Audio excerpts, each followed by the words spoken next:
जीव विज्ञान की आज की कक्षा का जो हमारा टॉपिक है वो है recombination of DNA means DNA का पुनर्संयोजन। इस शब्द की हम व्याख्या करें तो रिकॉम्बिनेशन पुनः संयोजन। इसमें क्या होता है, डीएनए के अणु में किसी प्रकार का कोई चेंज करना हो या दो जीवों के डीएनए को आपस में जोड़ना हो, वह डीएनए पुनर्संयोजन या रिकॉम्बिनेशन के अंतर्गत आता है। इस प्रक्रिया के लिए हम डीएनए इंजीनियरिंग या जीन इंजीनियरिंग का सहारा लेते हैं। तो डीएनए रिकॉम्बिनेशन टेक्निक होती क्या है? इस टेक्निक में हम डीएनए के विशेष सेगमेंट के क्रम को तैयार कर लेते हैं। इस प्रक्रिया के लिए हम क्या करते हैं, डीएनए के जिस खंड या जिस गुण के सेगमेंट को हम चाहते हैं उसकी कई कॉपियां तैयार कर लेते हैं। वैसे तो प्राकृतिक रूप में जब सेल डिवीजन हो रहा होता है उसमें एक प्रोसेस होती है क्रॉसिंग ओवर।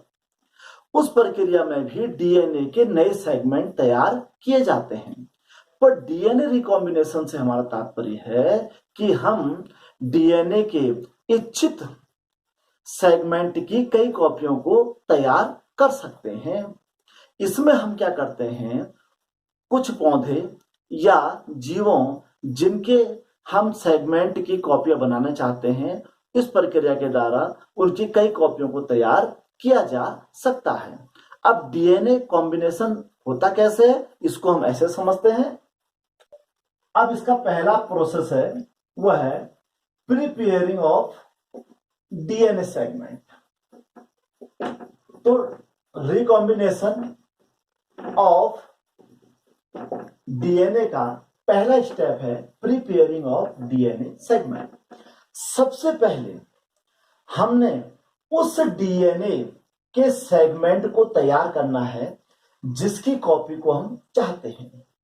तो सबसे पहले हम जिस डीएनए पर वर्क करना चाहते हैं उस डीएनए को प्राप्त करते हैं। तो जब डीएनए को हम किसी कोशिका से प्राप्त करते हैं तो उसके लिए हमको डीएनए को कोशिका से बाहर निकालना पड़ता है। तो कोशिका जिस प्रकार की होती है उसमें उसी प्रकार के एंजाइम की सहायता ली जाती है। जैसे यदि कोशिका के बाहर की भित्ति सेल्यूलोज की बनी है तो हम उस समय सेल्यूलेज एंजाइम का प्रयोग करेंगे। यदि उसकी बाहर की भित्ति काइटिन की बनी है जैसे फंगस कोशिकाओं में होती है तो उस समय हम काइटिनेज एंजाइम की प्रोसेस लगाएंगे। तो इन प्रोसेस के द्वारा हम कोशिका भित्ति को भेदकर उस डीएनए सेगमेंट को प्राप्त कर लेते हैं। अब हमने देखना है कि डीएनए के हम किस सेगमेंट या किस पार्ट की हम कॉपियां बनाना चाहते हैं। उसके लिए हमारे पास यहां पर होता है रेस्ट्रिक्शन एंडोन्यूक्लिएज एंजाइम।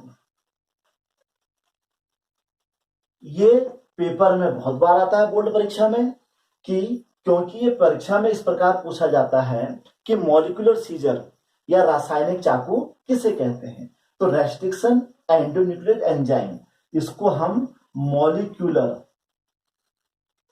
सीजर भी कहते हैं, अर्थात यह आणविक या रासायनिक चाकू भी कहलाता है। इसकी विशेषता क्या होती है, ये डीएनए को एक बेस सीक्वेंस में काट देता है। तो ये रेस्ट्रिक्शन एंडोन्यूक्लिएज एंजाइम क्या करता है, डीएनए के जिस सेगमेंट की हम कॉपी करना चाहते हैं उस सेगमेंट को यह काट लेता है।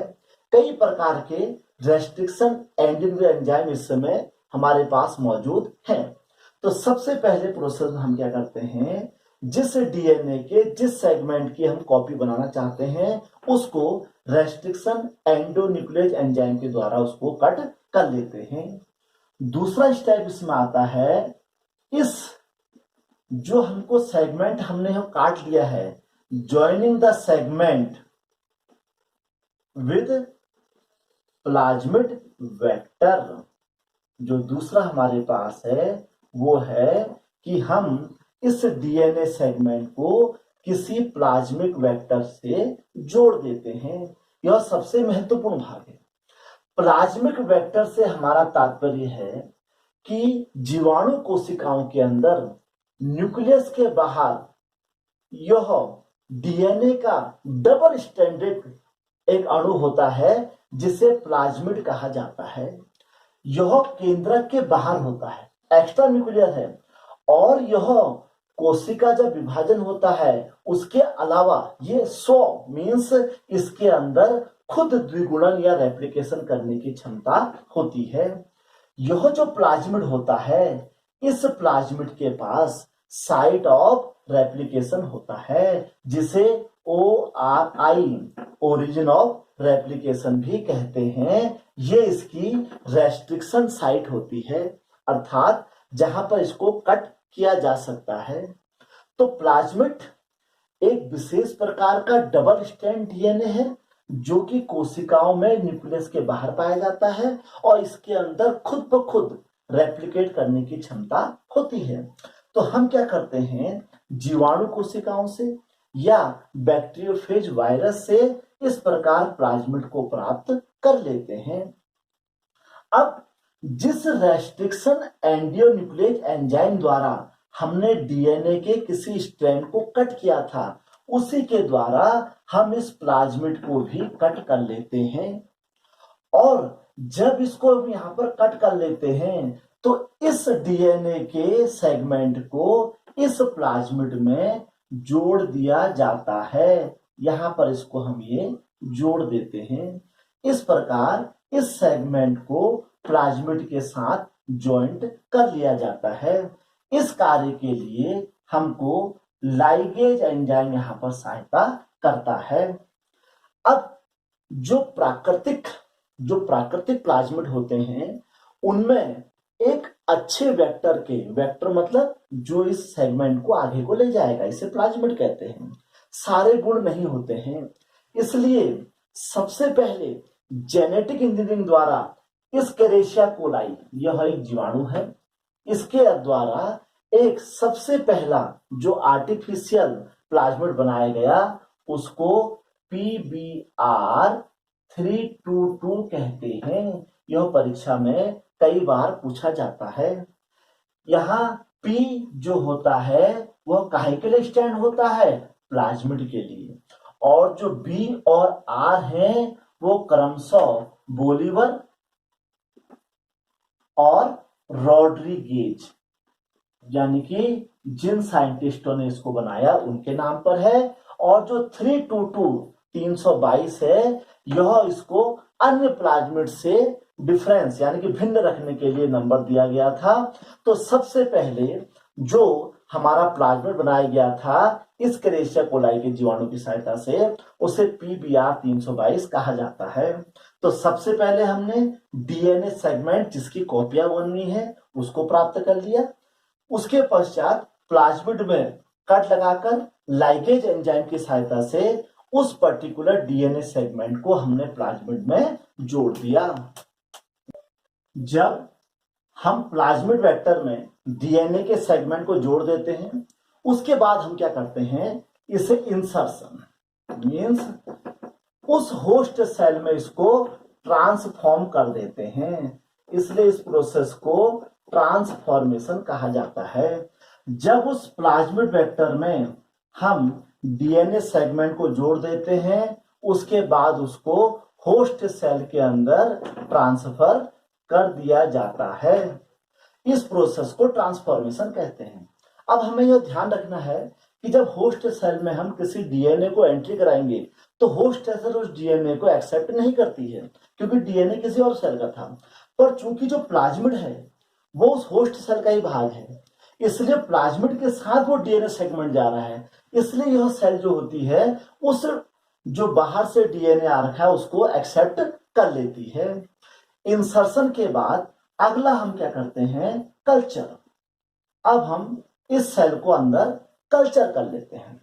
कल्चर के लिए हमारे पास यहाँ पर बायोरिएक्टर होते हैं। तो बायोरिएक्टर में कई सारे कल्चर मीडियम होते हैं जहां पर्टिकुलर जीवाणु कोशिका को कल्चर कराया जाता है। जब वहां कल्चर होता है तो इसकी बहुत सारी कॉलोनियां बन जाती हैं क्योंकि जीवाणु के अंदर डिवीजन जो होता है फिजन विधि से होता है, विखंडन विधि से होता है, काफी तेजी से होता है। तो क्या होता है, कल्चर के अंदर बहुत सी जीवाणु कोशिका, जितनी जीवाणु कोशिकाएं बनेंगी, जितने प्लाज्मिड सेल बनेंगी, उतने ही हमारी डीएनए की कॉपी क्या होंगी, बनती चली जाएंगी। तो इंसर्शन का कल्चर होता है, तो बायोरिएक्टर के माध्यम से बहुत सारी उनकी कॉपियां तैयार की जाती हैं। उसके पश्चात क्या होता है, लास्ट में हम क्या कर सकते हैं, आइसोलेशन ऑफ सेगमेंट और प्रोडक्ट। इसमें हम क्या करते हैं कि जब कोशिका के अंदर बहुत सारे डीएनए सेगमेंट बन जाते हैं, उसके बाद क्या होता है, ये डीएनए सेगमेंट कोशिका के अंदर जाके ट्रांसक्रिप्शन, जिसको कि हम पुरानी क्लासों में पढ़ चुके हैं, हमने उसमें क्या पढ़ा था, ट्रांसक्रिप्शन, ट्रांसलेशन, अनुलेखन, अनुवादन। तो डीएनए सेगमेंट क्या करता है, अपने गुणों को शो करेगा। शो कैसे करेगा, पहले अनुलेखन करेगा, ट्रांसक्रिप्शन करेगा, उसके बाद ट्रांसलेशन के द्वारा अपने गुणों को शो करेगा। तो जो पर्टिकुलर सेगमेंट के गुण होते हैं वो उत्पाद के रूप में, प्रोडक्ट के रूप में हमें प्राप्त होने शुरू हो जाते हैं, या हम इस समय अपने अध्ययन के लिए उस पर्टिकुलर डीएनए सेगमेंट को हम वहां से आइसोलेशन भी कर सकते हैं। इस प्रकार रिकॉम्बिनेशन ऑफ डीएनए में हमको अंत में उस डीएनए सेगमेंट से संबंधित हमको उत्पाद मिलने शुरू हो जाते हैं। अब डीएनए रिकॉम्बिनेशन के एप्लीकेशन क्या है, इनकी विशेषता क्या है, तो इस समय सबसे ज्यादा याद रखें, कोई भी हम वैक्सीन बनाते हैं तो वैक्सीन बनाने में डीएनए रिकॉम्बिनेशन की बहुत ज्यादा भूमिका होती है। उसी के अलावा प्रोटीन थेरेपी, प्रोटीन थेरेपी का मतलब, क्योंकि जब वो अपने प्रोडक्ट को शो करता है तो प्रोटीन थेरेपी मीन्स इंसुलिन, जो इंसुलिन यानी कि डायबिटीज में जो हम इंसुलिन के हार्मोन इंजेक्शन देते हैं वो सब के सब रिकॉम्बिनेशन डीएनए के प्रोडक्ट हैं। इसी के अलावा जीन थेरेपी, ये तो वैक्सीन से बन गए, प्रोटीन थेरेपी से इंसुलिन बन गया। इसी प्रकार जीन थेरेपी में जैसे किसी को हीमोफीलिया यदि रोग हो जाता है तो उसके ब्लड क्लॉट नहीं होता है, तो इस थेरेपी के द्वारा उसके ब्लड को क्लॉट भी कर सकते हैं। तो इस प्रकार हमने देखा कि यह रिकॉम्बिनेशन ऑफ डीएनए जो होता है उसके द्वारा हम कई प्रकार के आनुवांशिक रोगों की या शरीर से संबंधित रोगों की हम क्या कर सकते हैं, उसका उपचार कर सकते। आपको हमारी आज की कक्षा कैसे लगी, तो आप इसे हमारे YouTube channel biology with Charu sir में जाकर जरूर बताएं और हमारे चैनल को लाइक और सब्सक्राइब करना ना भूलें। अगली कक्षा में अगले टॉपिक के साथ हम फिर आपके सामने प्रस्तुत होंगे। धन्यवाद।